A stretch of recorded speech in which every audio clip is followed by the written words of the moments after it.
अस्सलाम वालेकुम। और आज मैं आपको सेजोनिल टैबलेट के मुतालिक बताता हूँ। इसका एक्टिव इंग्रेडिएंट कार्बामेज़ोफिन है। ये टिग्रॉल के नाम से हमें मार्केट में अवेलेबल है। ये टैबलेट और सिरप दोनों फॉर्म में आती है।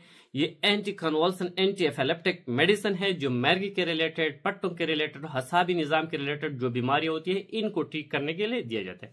बच्चों के लिए सिरप के फॉर्म में और एडल्ट के लिए टैबलेट के फॉर्म में अवेलेबल है।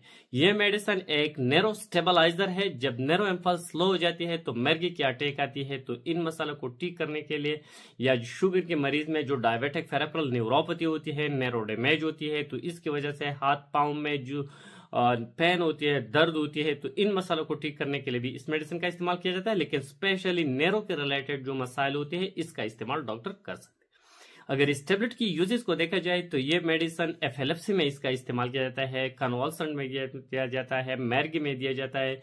जब इंसान में जो शुगर की अटैक होती है तो शुगर की अटैक की वजह से इसकी जो न्यूरॉन्स है वो भी डिस्टर्ब हो जाती है और डैमेज होती है, तो इन मसलों को ठीक करने के लिए भी इस मेडिसिन का इस्तेमाल किया जाता है। लेकिन स्पेशली ये मेडिसिन एफिलेप्सी और मैर्गी के रिलेटेड जो बीमारियां होते हैं इनको ठीक करने के लिए दिया जाता है।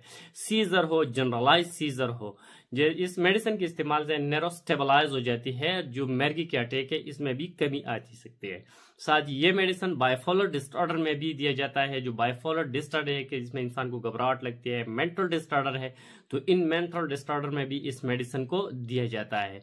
शाइजोफ्रेनिया में भी दिया जाता है। ये भी एक मेंटल डिसऑर्डर होता है जब इंसान को घबराहट लगती है, दिल की धड़कन तेज हो जाती है, पसीना जिस्म पर आती है, साथ ही इंसान बहुत ज्यादा सोचती है, बहुत ज्यादा गुस्सा आती है, तो इन मेंटल डिसऑर्डर को स्टेबलाइज करने के लिए भी इस मेडिसिन को इस्तेमाल किया जाए। स्पेशल ये मेडिसिन जनरलाइज सीजर जो होती है, एफिलेप्सी जो होती है, इन मसाइल को ठीक करने के लिए इस्तेमाल किया जाता है। अगर इस मेडिसिन की साइड इफेक्ट को देखा जाए तो इसके इस्तेमाल से थोड़े बहुत साइड इफेक्ट भी हो सकती है, जैसा कि इसके इस्तेमाल से नाजिया हो सकती है, वॉमिटिंग हो सकती है, वर्टिगो हो सकती है, हिस्सा में चक्कर आ सकती है, निजाम इंहिजाम भी डिस्टर्ब हो सकती है, इससे कंफ्यूजन भी पैदा हो सकती है, स्किन रैशेस भी खास कर सकते हैं जो लोग इससे हाइपर सेंसिटिव। अगर इसके प्रिकॉशन को देखा जाए तो ये इन लोगों को नहीं देना चाहिए जो इससे हाइपर सेंसिटिव हो। साथ प्रेगनेंसी और लैक्टेशन में भी इस मेडिसिन का इस्तेमाल नहीं करना चाहिए। अगर इस मेडिसिन की डोज को देखा जाए तो एडल्ट के लिए 200 मिलीग्राम दिन में 2 दफा इस्तेमाल करना होगा, या आपकी डॉक्टर आपको जितनी टाइम डोज रिकमेंड किया इसका इस्तेमाल करें। जो बच्चों के लिए सिरप के फॉर्म में अवेलेबल है 15 से 20 मिलीग्राम पर केजी बॉडी वेट के हिसाब से देना होगा। जो भी मेडिसिन, स्पेशल ये मेडिसिन अगर आप इस्तेमाल करना है तो अपनी डॉक्टर की मशवरे के साथ सेल्फ प्रेस्क्रिप्शन इसकी कतई नहीं